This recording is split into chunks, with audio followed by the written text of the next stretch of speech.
What's up? Hello, my name is Emma, and today I am giving you guys my December book haul. So in the month of December, I have bought/received 18 books. So I don't know what happened near the end of this year, but I just went crazy with getting books. And I did so good all year long. I only bought like 2 books per month.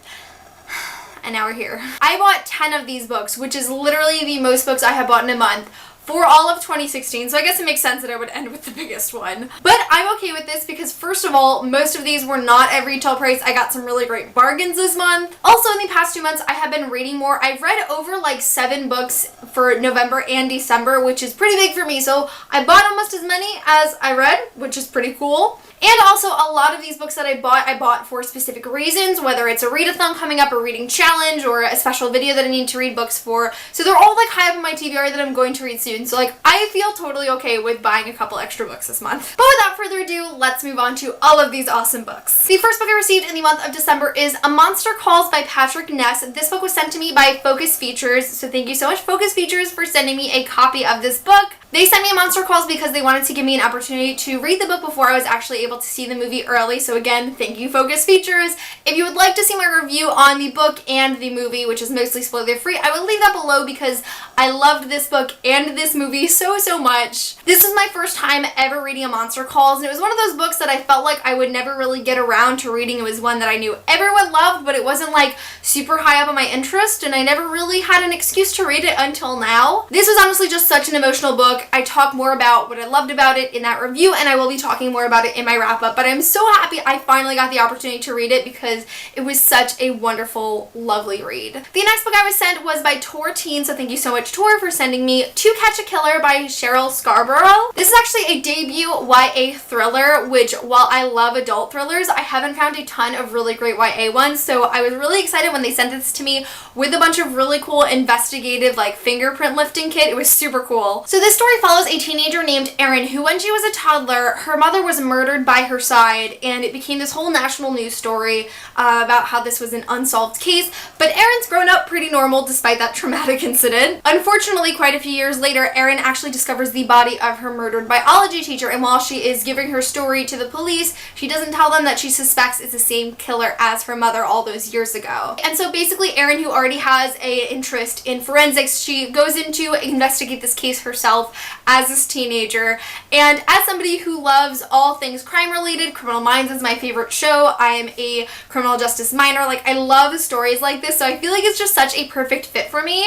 It sounds kind of similar to The Natural series by Jennifer Lynn Barnes, which is another YA thriller series I would highly recommend, but I'm just always so interested in stories like this where teenagers have a shared interest of mine, so I'm really thankful I was sent this and I can't wait to read it. The next book was gifted to me by the one and only Adam Silvera because Adam is just such a sweetheart, but he gave me a copy of A Torch Against the Night by Saba Tahir. I recently went over to Adam's apartment with Michael Bookline. We filmed some really awesome collabs. We announced a new book club coming out, so I will leave some information on that book club and our video below. And so when he graciously offered me a copy of A Torch Against the Night, I of course took it because I loved An Ember of the Ashes. I read it earlier this year, but I haven't read A Torch yet. It is also signed, which is a super awesome bonus. So thank you so much, Adam, for gifting me this amazing book. I cannot wait to read it. I have heard such great things, and I'm super excited to continue on with this series. So in early December of this year, Barnes & Nobles everywhere were having this Harry Potter Yule Ball event. I know that a few of you went to ones in your area. I'm sure you guys heard about it on social media, but essentially it was like a big Harry Potter gathering at every Barnes & Noble. So I of course went. Barnes & Noble was super cool and gave us like a 25% off coupon, and I was like, okay,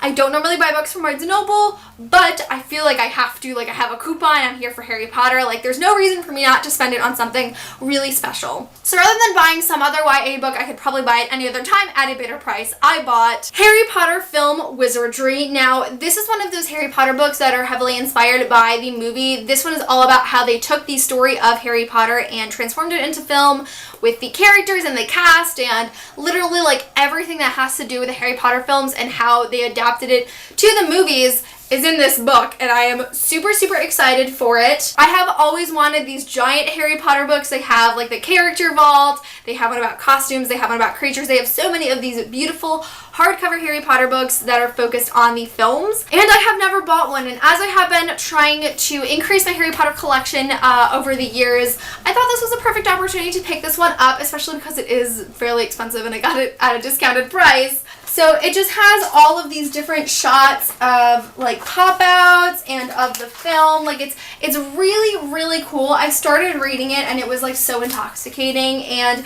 I really want to get to a point where I can just like sit one day and just read it all the way through. But I am so happy that I finally have one of these Harry Potter books, and I can't wait to collect more of them in the future. The next book I bought in the month of December is Stalking Jack the Ripper. This is by Carrie Maniscalco, and I bought this because it is the group book for the upcoming biannual bibliothon.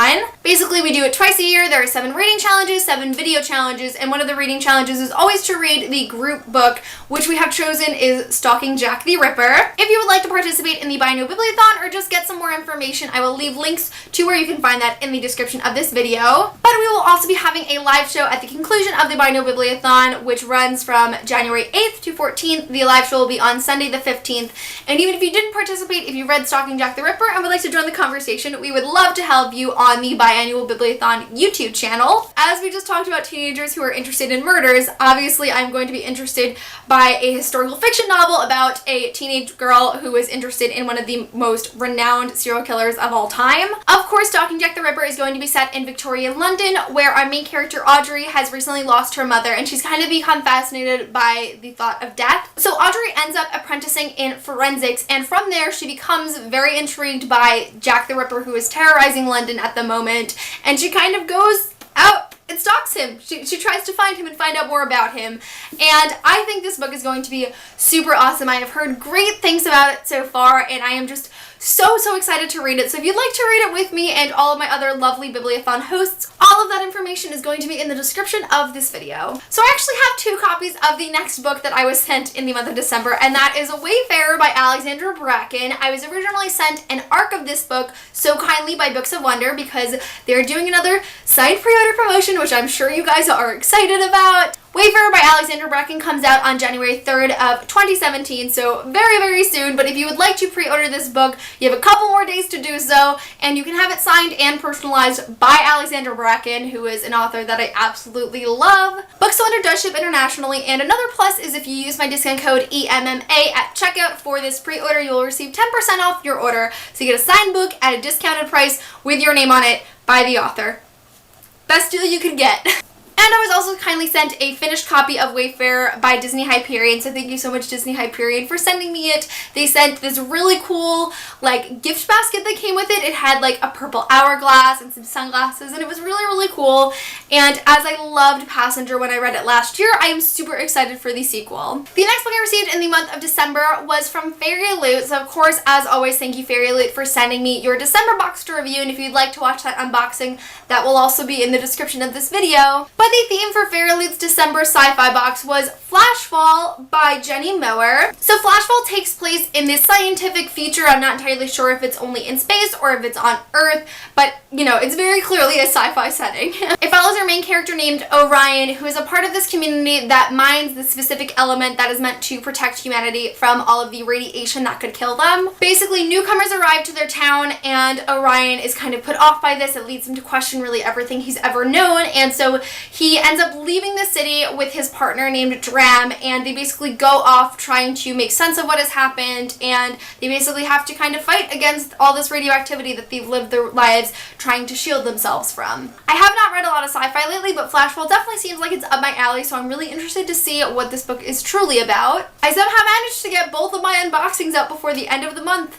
which never ever happens. As well as being a Fairy Loot affiliate, I am an Owl Crate affiliate as well, meaning I do unboxings for these companies every single month, and I do have a discount code where you can actually order the subscription services at a discounted price. So if you'd like to check out more about that, it's in the description of this video. But the book for Owl Crate's December Epic Box was A Fire and Stars by Audrey Colthurst. I am honestly so excited to read this book. I don't think I've ever bumped a book up higher on my TBR as quickly as I have for this one. A Fire and Stars is a fantasy novel where a main character, Denna, is in a world where magic is forbidden, but the other side of the problem is that she has pyrokinetic abilities, meaning that she can like control fire. Denna is currently engaged to the prince of this kingdom, and while she's spending her time at the castle, she grows very close to her fiance's sister named Mare. An assassination takes this kingdom by storm, and in all of the chaos, Mare and Denna grow closer, and their friendship kind of transforms into something more. We don't get a ton of diverse fantasy books, especially ones concerning sexuality, so I am really excited to read a queer female relationship in a fantasy world.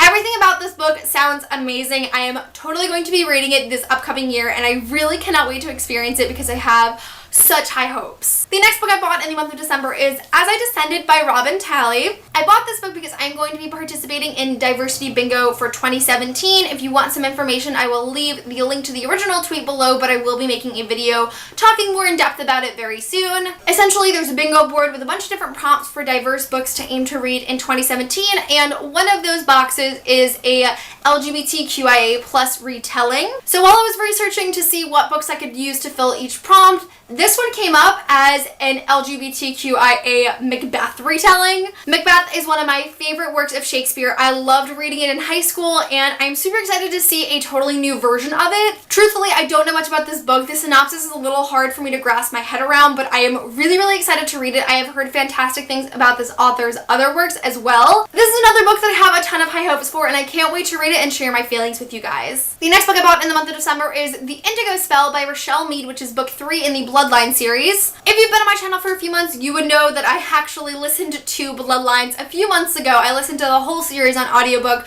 but I do have a couple of them in paperback. The next one I was missing was book 3. Cass from Little Book Owl was in New York City for her birthday, so I got to spend the day with her and Michael Book Line. We ended up going to the Strand, of course, because we are book lovers, and I found it for $5, and I knew I wanted to start collecting the Bloodline series because I really enjoyed it. I just don't have them all in physical format, so when I saw this for $5, I could not resist. It was way too good of a bargain. Then in December, I bought A Monster Calls by Patrick Ness. I know I just talked about the movie cover edition that I was kindly sent by Focus Features, but after reading it and loving it so much, I decided I wanted to get a second edition. This is the edition of the book that has all of these absolutely gorgeous illustrations in it, and one thing I noticed while I was like looking up the movie and after I had seen it is a lot of these images look identical to the movie, and it's just so cool how they very clearly took inspiration from the drawings in this particular edition and put it into the movie. So I really appreciated that, and I knew that I really just wanted this edition to look through all of these photos and just kind of connect them to the story in the movie and whatnot. I think it was a really worth it purchase because A Monster Calls is a book that is really going to stick with me, and I'm so happy I got this super cool edition. Now, the next few books, I believe there's about 4 of these I bought recently because I have an upcoming video where I want to feature all of these, so they all have a kind of common theme, which I'm sure you will notice very quickly, but expect a video on this topic within the coming months. The first book is Life Without Ed by Jenny Schaeffer. This is a book I talked about during Mental Illness Awareness Week when I did 70s of videos relating to books and mental health. So if you would like to check out any of those videos where I give a lot of recommendations or talk about mental health books I want to read, I'll leave that playlist in the description. Life Without Ed is a book I read many years ago, before I was even like a big avid reader as I am now, but it has stuck with me this long and I decided I really wanted my own copy. This is essentially a memoir slash self-help book that deals with eating disorder recovery. This book was honestly a lifeline for me when I first entered treatment for my eating disorder. It was recommended to me by my social worker that I still see today, and like when I was an inpatient, like I read this book like 4 times. It really has been such an anchor in my life. If you're somebody who yourself has dealt with an eating disorder or somebody you know has dealt or is dealing with an eating disorder, I would highly recommend this book because it has just been such an aid to me. So many reasons as to why I am where I am in recovery today is because of the things I picked up from this book, and it's just so helpful. Such a wonderful story that really deserves to be told, and I'm really happy that I finally have my own copy after like 5 years of loving it. it. The next book I bought is Paperweight by Meg Caston. This is a book I read a couple of months ago because I had an arc of it, but I decided again it was finally time for me to have this beautiful hardcover edition. Paperweight follows 17-year-old Stevie, who is forced to go away from home to an eating disorder treatment center. Stevie, like many people who enter eating disorder recovery, does not want to be there. She wants to waste away. She just wants to cling to her disorder, and she is actually coming up on the anniversary of her brother's death, which she blames herself for, and she's planning on committing suicide that day. Paperweight was a super emotional read to me because it was the first time I ever read about eating disorders in fiction, and I felt like overwhelmingly identified. I read so many parts of this book and it was like, this is exactly how I felt when I was dealing with my eating disorder, and it was just like such like a shock to me, a moment of enlightenment, and that's why this book is so special to me. I would consider it fairly triggering, so if you're somebody who is currently dealing with an eating disorder, I might stray away until you enter recovery and take care of yourself, because I think this book is really important because it shows the rawness of an eating disorder and the realness and how hard and damaging it truly is to experience, which can sometimes be harmful if you're not reading it in the correct mindset. But I loved Paperweight, and I'm so happy I can place it right on my contemporary shelf and display it to the world. The next book I bought is Winter Girls by Lori Halse Anderson. I'm sure you guys see a theme here. This is actually my current read. I'm not too far into it, but I am enjoying it so far. This is another book about a girl named Leah who is suffering from an eating disorder. So this book is all about Leah coping with her friend's death as well as dealing with her own eating disorder, and I will say right off the bat, this book is written so beautifully. I am not too far into the story yet, so I can't exactly speak for that, but I am really enjoying it, and I'm so happy I finally picked it up. I think it's going to be a really satisfying read. We'll have to see until the end of it, but I have heard really great things, and I hear it's a fairly accurate portrayal of an eating disorder, so I'm really excited for that. The next book I bought is Not Otherwise Specified by Hannah Moskowitz. Not Otherwise Specified follows a bisexual black teen who is currently in recovery for her eating disorder from when she was a ballerina. So Edie is kind of struggling to find her place in the world right now. She's kind of at a loss for where she really fits in. In her therapy group, she meets this girl named Bianca, who Edie feels can be her saving grace, and she feels it's somebody that she can really confide in, but she kind of has to balance, is Bianca really the person that can help her when Bianca needs help herself from her own eating disorder? So this is obviously a very diverse book. It was something I had heard about, like whispers about, a couple of months ago, but I never really looked into it, and because Diversity Bingo is coming up, this fills one of the prompts that I think you guys should check out, and as I am having this current theme going on, it felt like the right time to buy it, and I cannot wait to read this book. And the final book of this little group that I have going on here is Shiny Broken Pieces by Sona Sharaportra, as well as Danielle Clayton. I just finished Tiny Pretty Things, which is the first book in this series, and I absolutely loved it, so like I immediately ordered the sequel. This is another book I picked up for Diversity Bingo, as well as the fact that I love the first one. But Tiny Pretty Things and Shiny Broken Pieces follow three girls at a New York ballet conservatory. You have Betty, who is the ballerina who has always been on top and has always gotten what she's wanted. You have Gigi, who is a black ballerina that has just recently come in from California, who is the rising star of the conservatory. And then we have June, who is a Korean American ballerina at the conservatory, who is really fighting her hardest to stay on top because otherwise her mother is going to pull her out and put her into normal school. So it's basically about the interactions of these three girls, how they are connected through the conservatory, and all of the crazy drama that goes in the dance world. And I loved the first one. I am so excited for the sequel, and I really cannot wait to read it. I would highly recommend it. And then the final book on my December book haul was sent to me by Red from Little Red Reader, and that is Ever the Hunted by Erin Summerhill. This is another book I'm going to be reading for the Buy a New Bibliothon. One of our challenges is to read a book a booktuber recommends to you. So all of the Bibliothon hosts, we did like a little secret Santa where each of us got one person that we would have to send a book that was on their wish list, and that was the book they were going to read for that challenge during the week. So Red sent me Ever the Hunted. So Ever the Hunted is a Beauty and the Beast retelling that I am super excited for. It was actually recommended to me originally by another one of the hosts for the Buy a New Bibliothon, Brittany's Book Find, and since then I have been so excited to read it, and I'm so thankful that Red bought it for me. So our main character is named Britta, who recently lost her father, and as a result she has been hiding out in the Everwoods, kind of hunting to make sense of the loss that she's just experienced. Britta is caught poaching by the Royal Guard, and instead of being executed, which is the normal sentence for that crime, she's given a deal that it was her life in exchange for her father's killer. The alleged killer is her father's former apprentice, who is the boy she has always loved,